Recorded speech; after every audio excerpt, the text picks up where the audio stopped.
information to the extent possible. Appreciate that greatly. Thank No you. problem.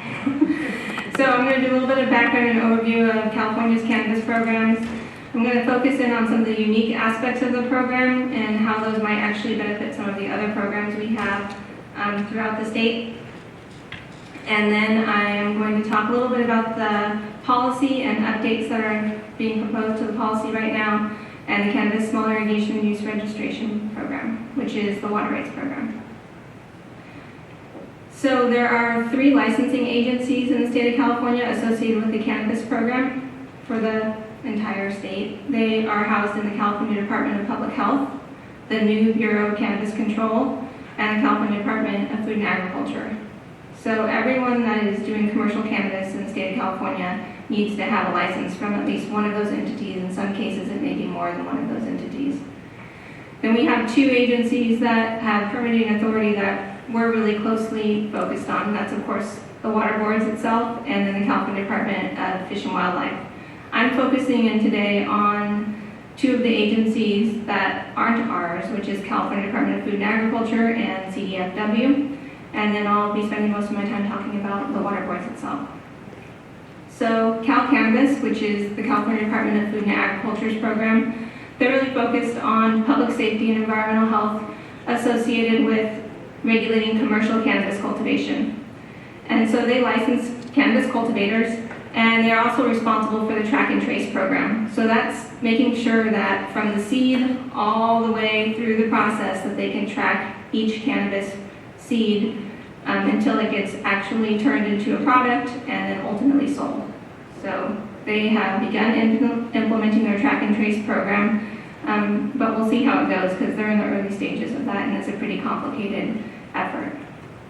Then there's the California Department of Fish and Wildlife. They are often our partner agency and sister agency in a lot of our regulatory programs.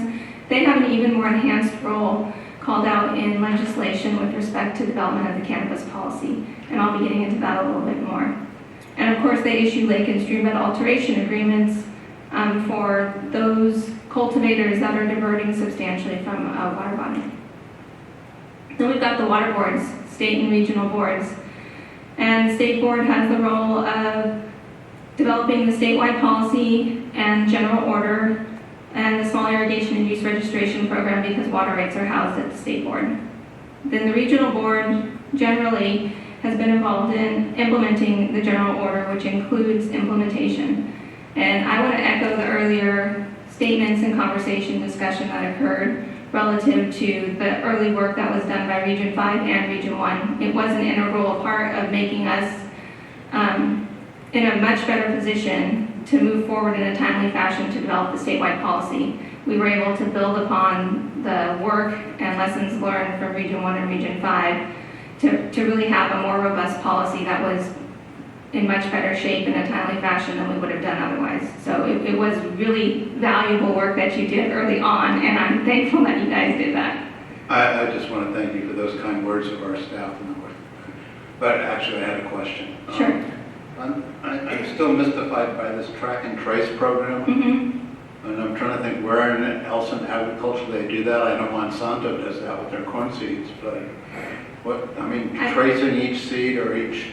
So the purpose of tracking it from seed to sale is really so that they can get rid of the underground market, right? So the idea is that you're going to have people who are still continuing to grow and sell on the black market. Anyone who's selling in the commercial market within the state of California needs to have gone through that process and be legitimately tracked that it's valid commercial cannabis that they're selling, as opposed to something that's on the black market that they're crossing state lines or trying to sell in a commercial market that shouldn't be there. So it's to create a more level playing field for the people who are actually participating in the true legitimate commercial market.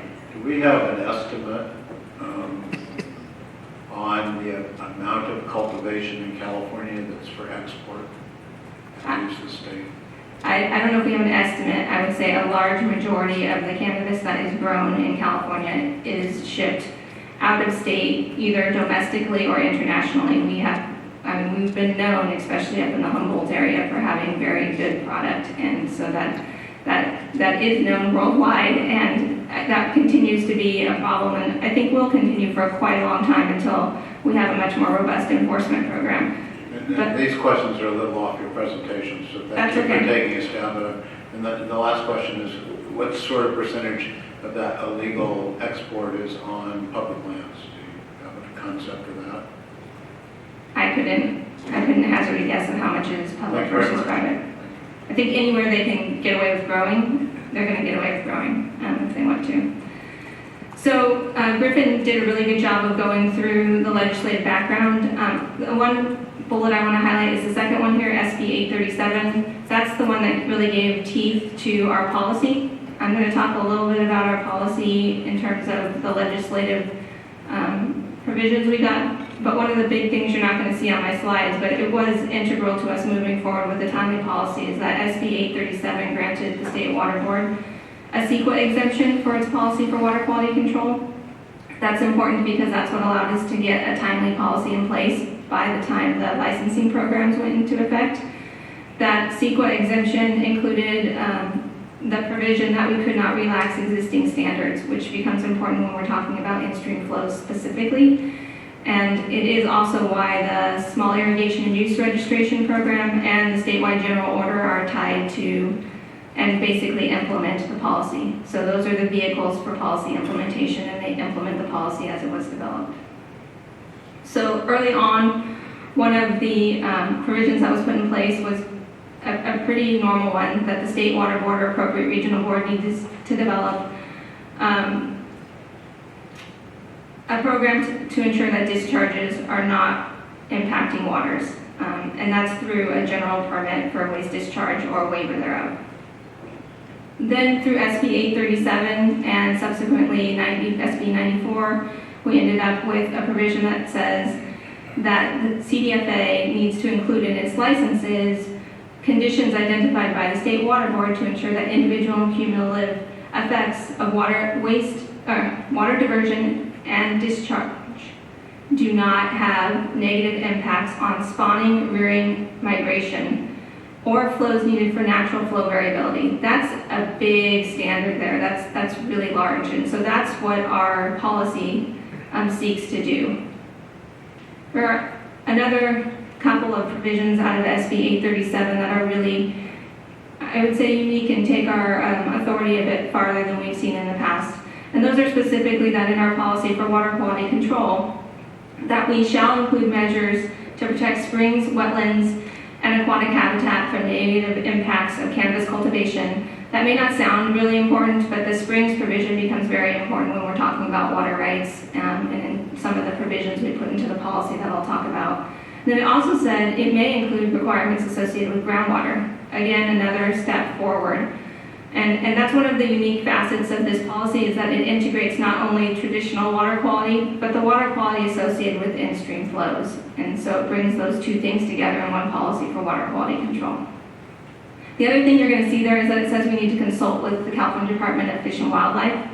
So we have an obligation when we're developing the policy to sit down with CDFW and make sure that they are on board with what we're proposing, or we have at least substantial discussions about what we're proposing and why we're proposing them. And we have had a very good relationship with CDFW and move things forward with respect to the development of in-stream flows on a statewide basis.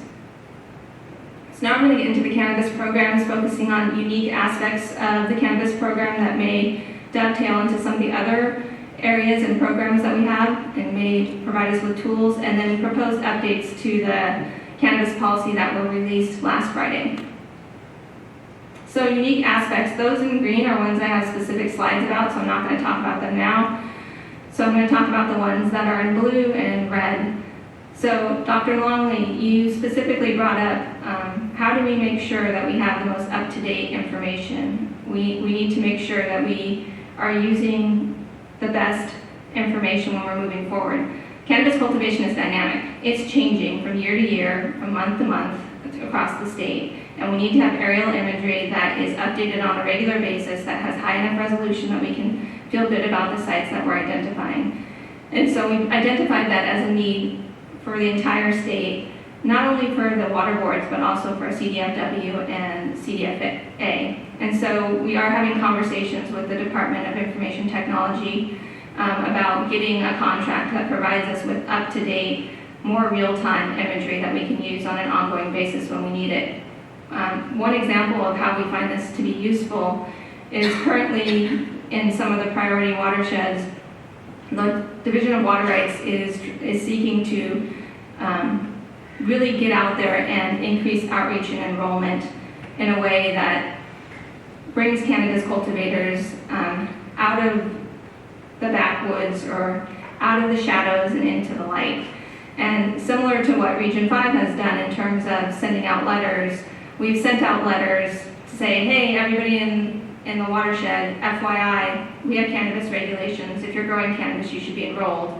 But also other landowners, so that everybody in the watershed is aware of what our program is.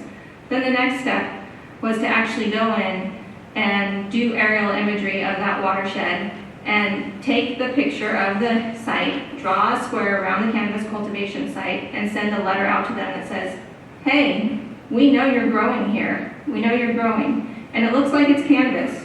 So you need to contact us and either tell us we're wrong. They have, in one case, we're growing grapes.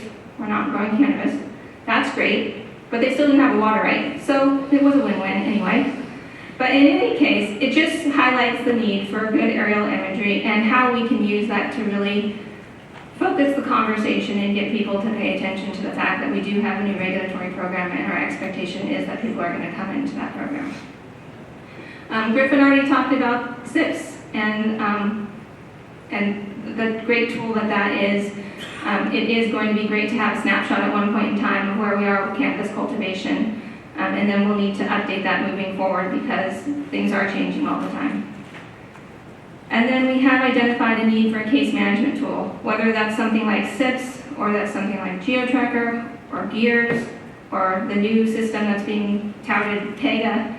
I don't know what that's going to ultimately be, but we are in the process of looking at existing case management tools that we have at the board and new ones and trying to figure out what is the right case management tool.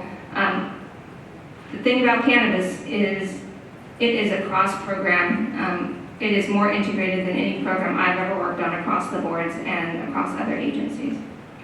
That red one there, health and safety concerns, I think that's just one that should be highlighted. It's unique. Cannabis is different than other crops. It's different than other programs. All programs potentially have health and safety concerns associated with them that are on a gradient scale. With cannabis, we're talking about the other end of the spectrum, the need for deconfliction. Not only because you're going to a site and you want to know what's going on that site, but there may be things going on in the site around that site, and your staff are going past those sites and you want to make sure that they're safe getting there and getting back. You also have different and unique hazards out there with illegal pesticides coming in from Mexico that staff can be exposed to, and making sure they have the appropriate training, the appropriate personal protective equipment. This is a new thing, it's a new program. We haven't been doing this program for 20 years, we've been doing it for 5, so we need to make sure that we are taking the appropriate precautions. As I mentioned, this is an integrated program, C3, coordination, communication, consultation. That's what that C3 is for. This is a highly integrated program. At the water boards, all of these entities are working together on an ongoing basis to implement this program. And on top, I have a question or a comment here. I've always thought of cannabis from the regional board perspective as water quality is what we're looking at. And the state board, of course, is looking at water rights. But it seems like on this program, and maybe I didn't hear something, but in terms of both just in site visits and in enforcement, it seems like if we could combine those, if we have somebody out looking at water quality issues, is there a way for that person also to be considering the water rights issues that need to be discussed, or is that already happening? It's already happening on some level. I think Elizabeth mentioned that there has been cross-training and that when a regional board staff person is out there doing an inspection, they know what to look for a water rights violation. And if they see something, they can mark it down and take appropriate pictures and document it, and then bring it back to the water rights folks. And if it's egregious enough, or if it makes sense, water rights might choose to go out and do a secondary inspection as well. But we are doing that cross-training so we can make the most use of all staff that are going out into the field and get the data and documentation we need. Yeah, just to add a little bit onto that, we coordinate with the Department of Fish and Wildlife as well as the county licensing agencies, so that we can try and get all of the personnel associated with the site regulations there at the same time. Well, I guess that's part of my point is, do you have to have all the personnel to accomplish those goals, or does the cross-training serve enough of that function? And I'm sorry if I missed part of your presentation. No, as far as the water board portion, absolutely the cross-training can alleviate some of the multiple staff on site. But when it comes to fish and wildlife, and especially the county, we really do prefer to have those personnel with us so they can make their jurisdictional calls. I put a little plus next to water rights just to highlight the level of integration that we're talking about. In Division of Water Rights, we have the cannabis section, which is in the branch I oversee. That's the one responsible for the policy work. We also have a cannabis section that does enforcement, and we have the small irrigation and use registration program. So we have 2 branches, 3 programs. We meet bi-weekly to make sure we're on the same page internally, just because there's a lot going on and it's changing, it's evolving, and we need to make sure we're all on the same page. So I just put that there to highlight that it's not just even within our water boards, divisions and regions, but it's also even within a region that we need to be having that coordination. And then over there on the right, you'll see just externally, there's a ton of people that we're working with, from law enforcement to the local agencies to the licensing agencies. So as mentioned, are we doing anything new? Social media, yes, we have a water board's Facebook page for cannabis. So is it working? Time will tell. We're still testing it out to see how effective it is and how effective we can make it. But it is something new that we're trying. And if it is effective, it may be something that we want to be using more broadly. But there is Twitter and Facebook. So if you want to join, you can like the water board's Facebook page on cannabis. I don't have a Facebook account, so I can't endorse it. It was also mentioned the online cannabis application tool. So why is this unique or different?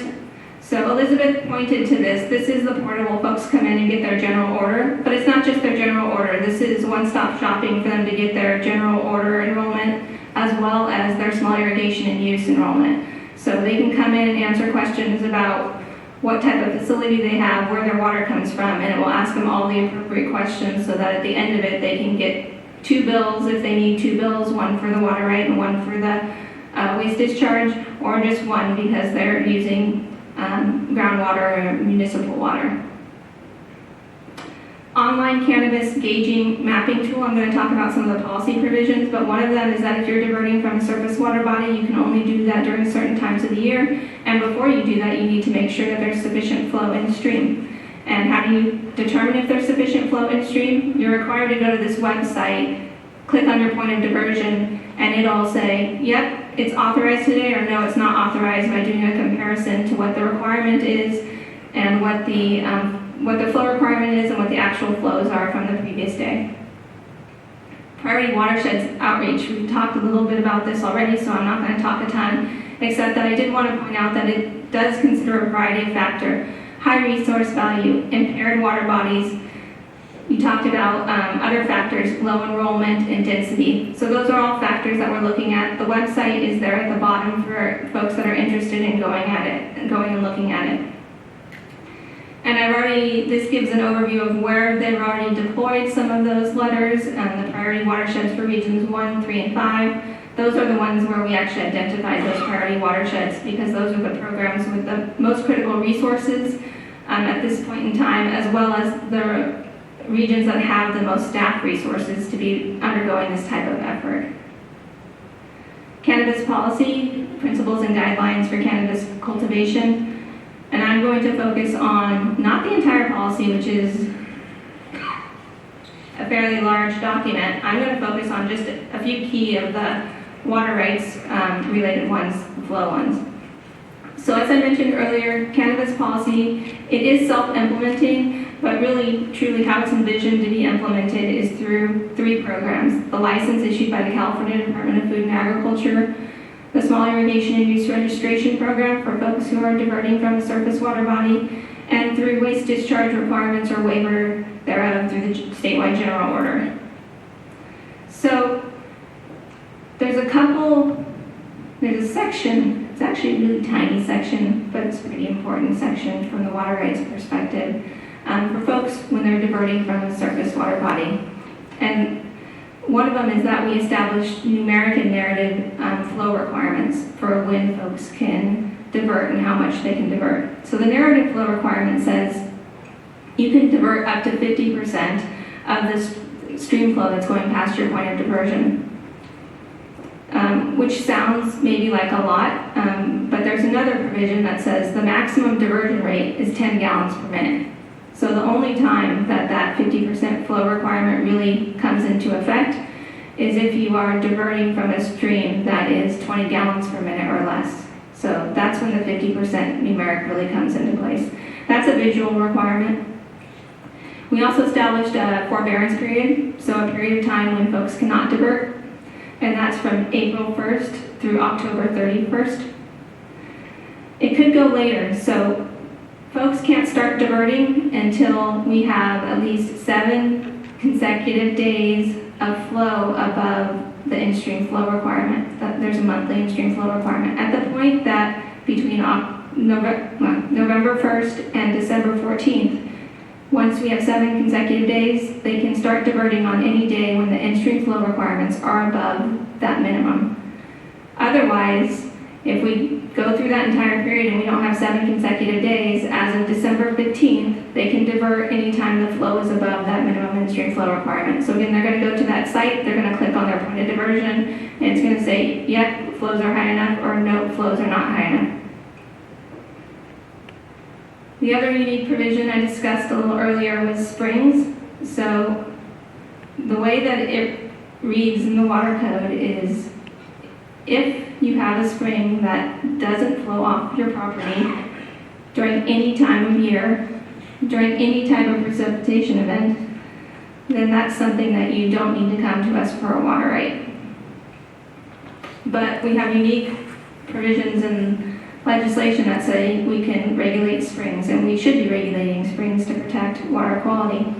And so in this case, the cannabis policy does regulate springs, and it says if you have a spring that doesn't run off your property, you can request an exemption. And with that exemption, you will only be subject to the 50% bypass requirement and the groundwater requirement. So you would not be subject to the numeric in-stream flow requirement or the forbearance period. But you can only take 50% of the flow from that spring, such that you're maintaining, hopefully, the aquatic species and things associated with that spring. Groundwater. So this was another provision of SB 837. What we did for groundwater is establish a way for us to regulate groundwater if we saw that it was causing a problem for in-stream flows. So we established aquatic base flows, and those aquatic base flows are minimum flows that are in place during the dry season, during that forbearance period. And basically what we're going to be doing is monitoring those flows and those in streams where we have groundwater users in high density cultivating cannabis, and determining whether or not we start to see problems with low flows being triggered. And if we do, we'll notify the groundwater users that are cultivating cannabis, hey, we're seeing a problem with in-stream flows. You should work with your other neighboring cultivators that are pumping from groundwater to put some sort of plan in place, or you want to put storage in place so that you're not causing that problem. And if they can't come up with a plan to keep flows above that minimum, then the water board can go in and say, we're instituting a forbearance period for groundwater pumpers. Compliance gauges. So one of the difficulties of having statewide in-stream flow requirements is you need to have a mechanism to determine compliance. So the way we developed it was at existing compliance gauges throughout the state. there's a dearth of compliance gauges in the state of California. We are not well gauged as a state, and it's something that we will hopefully improve over time, but we continue to see gauges from USGS or DWR go in the opposite direction due to funding problems and things like that. So we recognize that there are limitations associated with using existing gauges. So if you have a gauge down here in the watershed and you have a sub-watershed up here that has high density of cannabis cultivation, what's happening at that compliance gauge may not be reflective of really what the true impacts are within that sub-watershed. So we have the ability to require cannabis cultivators within a sub-watershed to install a gauge if we think it's necessary. And then we can put a new compliance point at that gauge. We have the ability to calculate it anywhere in the state. Or if a cannabis cultivator feels that their watershed is not being accurately reflected at the compliance gauge, they can request to install a gauge. And we can have them put in a gauge. In all cases, the gauges need to meet certain requirements and have proper operations and maintenance. And that's spelled out in the policy as well. So that's the overview of the unique aspects of the policy. I'm going to move on to proposed updates. There are 3 main updates in the proposed policy. At this time, there's other cleanup, but these are the 3 ones that are focused on. So tribal buffers. So currently you need to get written permission from a tribe if you plan to cultivate on or within 600 feet of the tribal lands. There's many tribes, not many, there are several tribes who are not comfortable providing written approval for folks to cultivate on or within 600 feet. That may be because it's tribal trust land, that may be because they are getting federal dollars and they don't want to be making a determination about what's happening relative to cannabis. Recognizing the challenges associated with that, we've come up with an alternative in the proposed updates that will allow a tribe to either say, we're okay with cultivation, on or within 600 feet of our lands. Could be one or the other or both. And they could do that universally, or they could do it for a subset of lands. They could do the converse as well. We're not okay with it on our lands. We are okay with it on this subset of lands. We'll be notifying tribes of requests for cultivation that is on or within 600 feet, and they'll have 45 days to reply. And they can also just choose to remain silent. And if they choose to remain silent, then we will take that as the ability to move forward. There is a concern that that letter might not go to the right person, and so we will have a feedback loop whereby we will be calling and checking in just to make sure, hey, you got this letter right, you're purposefully not replying, that's okay, but that means we're going to proceed with this.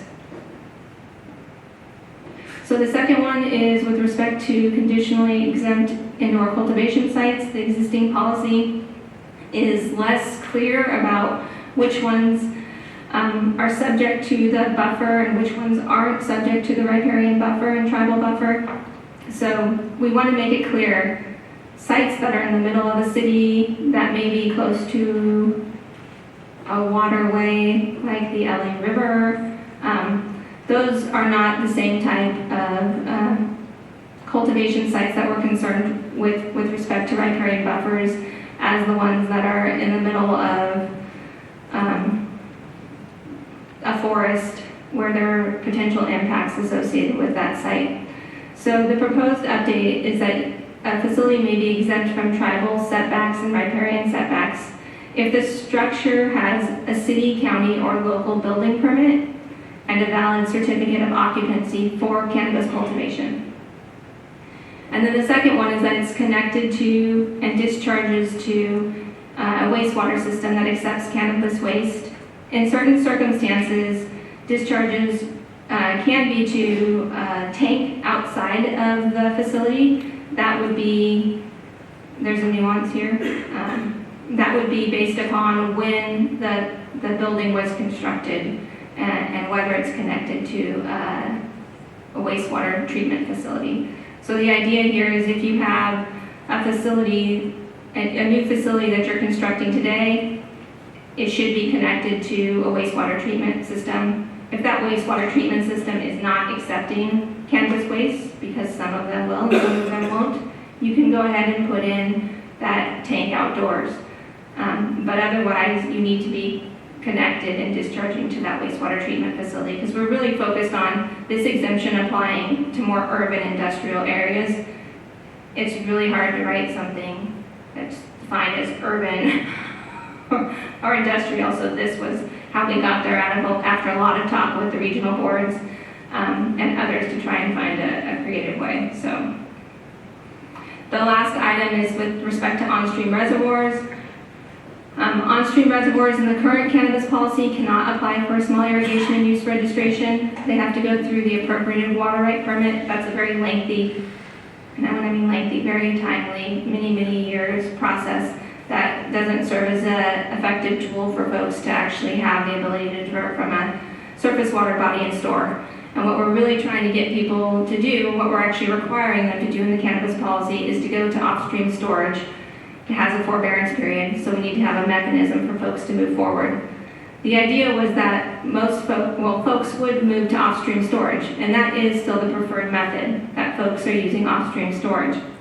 However, there is recognition that there is a large number of on-stream reservoirs. And when we're talking about on-stream reservoirs, we're really talking about reservoirs that are on mainly class 1, some class 2 potentially, but mainly class 1 streams that were constructed before October 1st of 2016. And making an assessment with CDFW of those reservoirs to determine whether or not it actually is better to leave them in or to remove them. Because in some cases, it actually would be more environmentally, cause more environmental harm to remove those facilities than to leave them in place. So this provides the flexibility to make those types of determinations, and also recognizes the status of where we are today and that there are these facilities out there. In some cases, they've been built in swales that cultivators didn't think were actually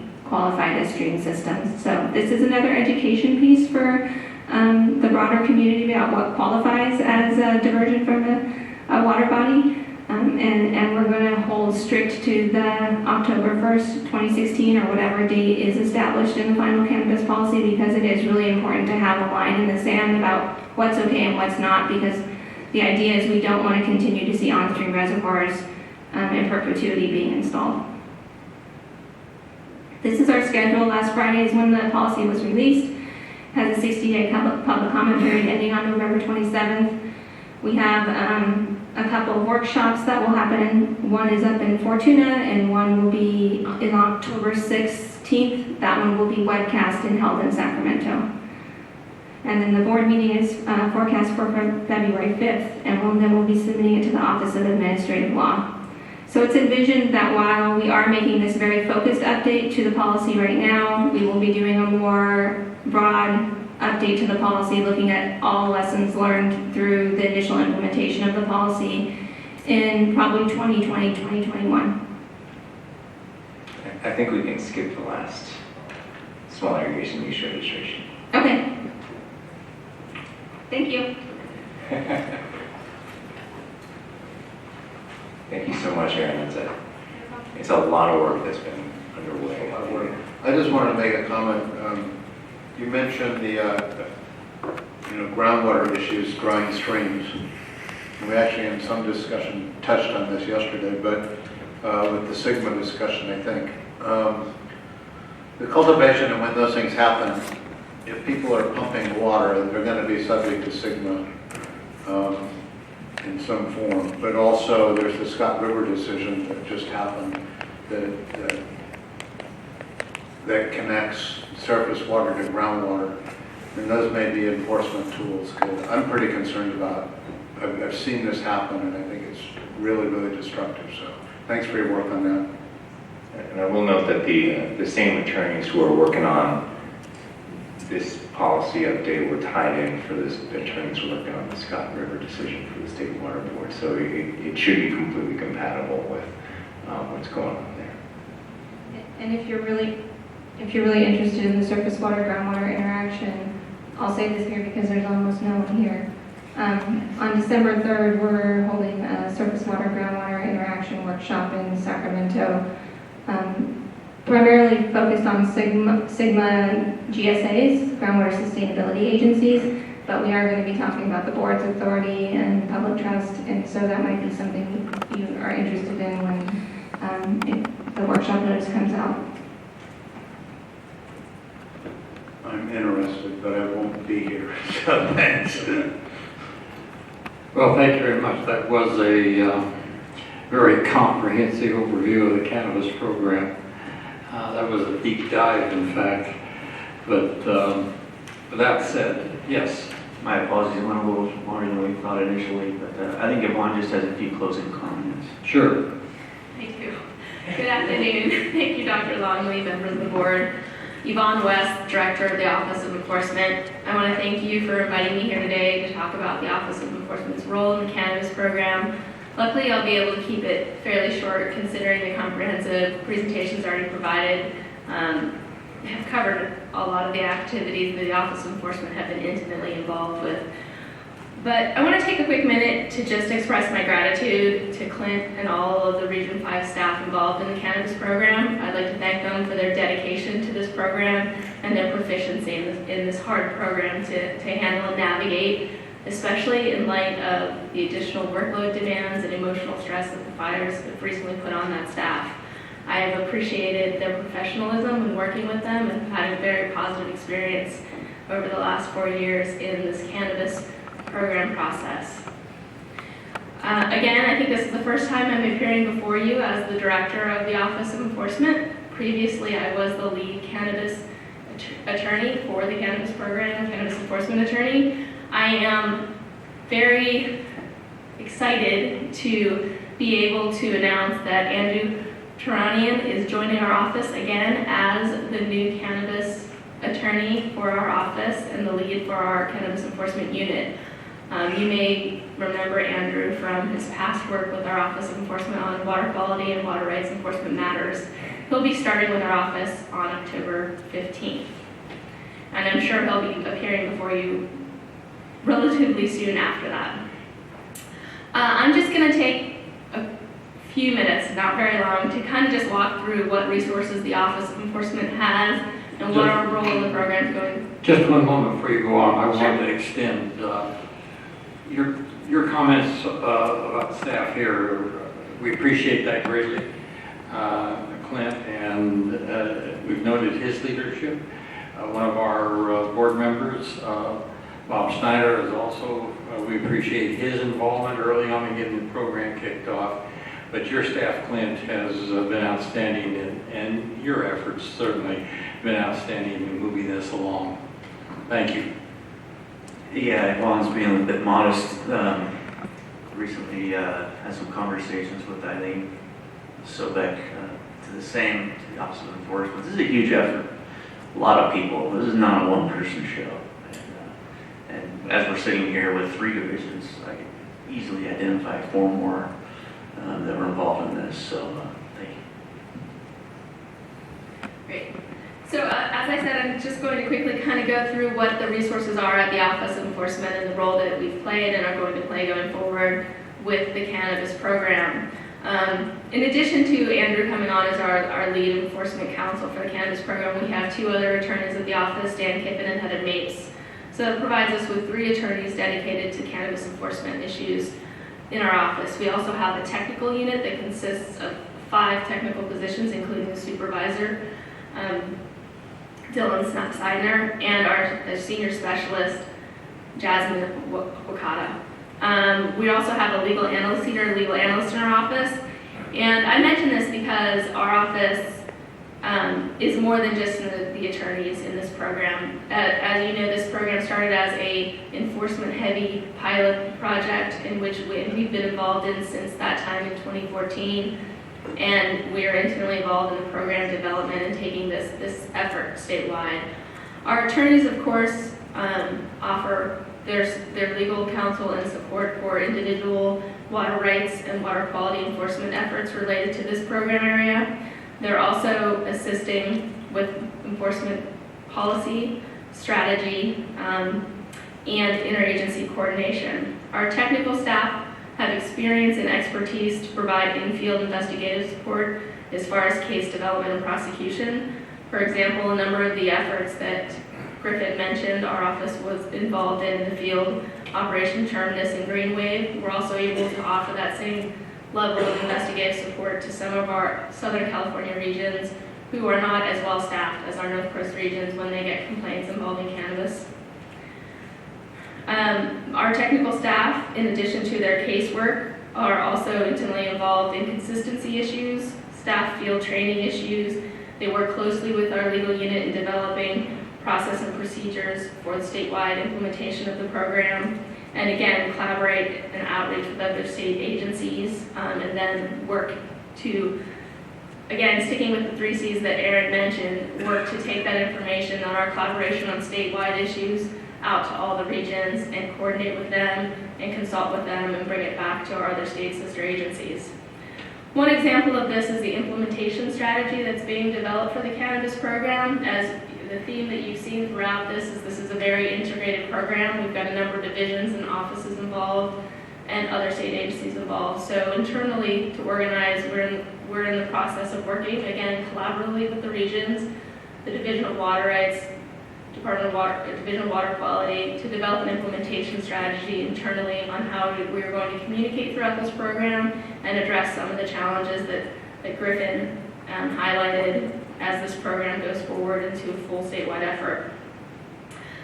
One of the driving forces behind that is our senior specialist, Jasmine Wakata. I always get her last name wrong. And we're hoping to, I think a lot of folks have seen the draft, and it's going up to an executive level where we can have some time to brainstorm and develop that strategy further and to, again, address some of the challenges that this program faces. Our senior legal analyst in our office, I wanted to mention because you heard about all of the enrollment enforcement strategies going on and the letter campaigns, really focusing on outreach and education and getting folks enrolled into this new regulatory structure. Our senior legal analyst is a great resource for everybody in the state involved in this. She has extensive experience with responsible party searches. She has access to a number of different databases that regional board staff might not have. She's been utilized in desk investigations, warrants, and service of process issues, which is something that is a big challenge for this unit and this program. So I wanted to make sure you were aware that resource that's here for you. And that was just generally kind of a really brief overview that I wanted to give of our office. Our enforcement strategy in this program is similar to most of our water quality programs. We focus our enforcement efforts in high priority watersheds. We conduct progressive enforcement for out-of-compliance cultivators who are licensed and enrolled, and we take more significant formal enforcement for non-regulated sites that are causing adverse environmental impacts. As we've mentioned numerous times, there's extensive coordination with other state and local agencies, and together with our outreach and education is the approach that we take to try to bring this community into a regulated industry. Just going forward, the vision for the Office of Enforcement is we're transitioning slowly from broad programs support in coordination with DWQ and DWR and focusing our efforts more strictly on environmental specific policies, interagencies communications and coordination, emerging statewide enforcement issues, and most importantly, hoping to be able to focus more on case-specific enforcement going forward as this program grows and matures. And that was really all I wanted to communicate with you. I'm happy to answer any questions that you might have, and again, I appreciate the opportunity to come here and talk to you about this program.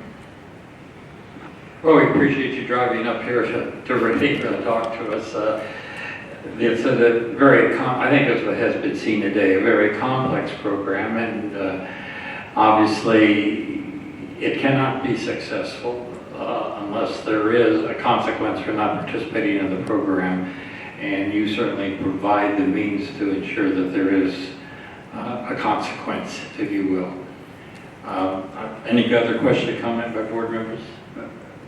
Yeah, I'm going to second your comment on driving up to talk to us. I appreciate it. It's hard thing at the end of the day of a long 2-day meeting. But I had a question because you mentioned also these priority watersheds. And you're defining those the same as the regional board discussion we had earlier? Yes. It's on the web pages and stuff. Have you Yeah. heard my comments about that being the sole criteria, it seems like?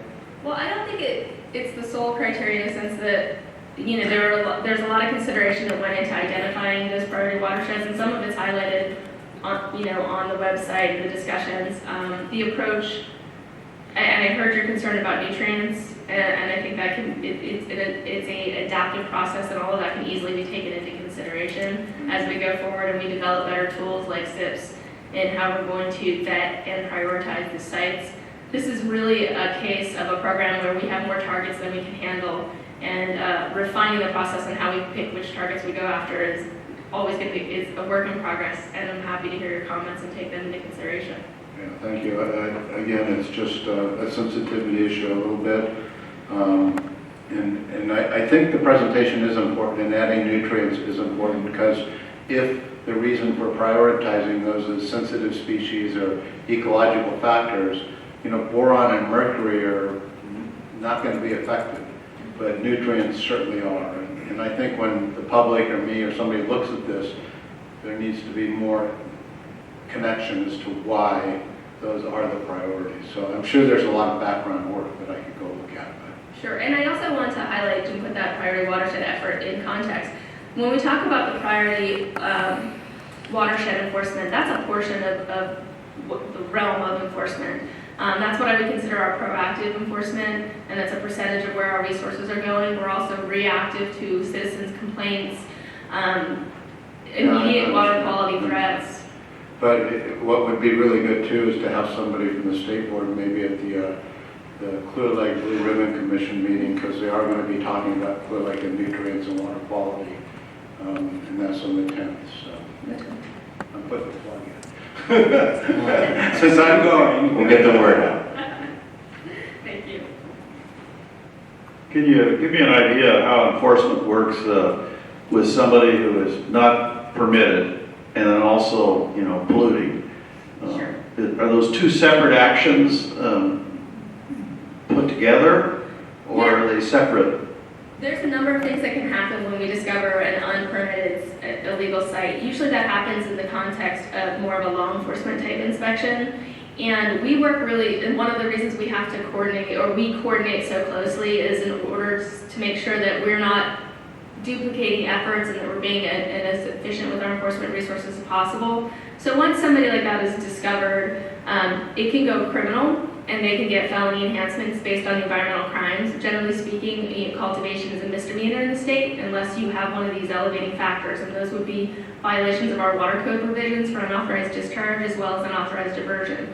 So when we go on some of these LE law enforcement driven inspections, we coordinate and collaborate with them. They may choose to pursue criminal charges. If the criminal charges don't address or otherwise address the ongoing water quality threats, then we can bring a cleanup and abatement order, or if there's no criminal action, we could choose to bring an administrative civil liability order and a cleanup and abatement order. We work with Fish and Wildlife. If they have stronger authority, sometimes they'll choose to bring a case and we'll take a back seat, and vice versa. So we really do venue these cases, and we try to get the most out of the resources that we have amongst all these agencies in order to address as many sites and to resolve as many water quality threats as possible. Thank you. You're welcome. Any further questions or comments? Seeing none, thank you very much. Thank you. I don't have any cards for interested parties. I don't think there are any here, but I'll ask. Is there somebody who wishes to address the board on this question, on this item? Seeing none, I'll thank everybody for their participation. And we are at the end of the day. We will adjourn until the next regularly scheduled meeting in December. Thank you. Thank you.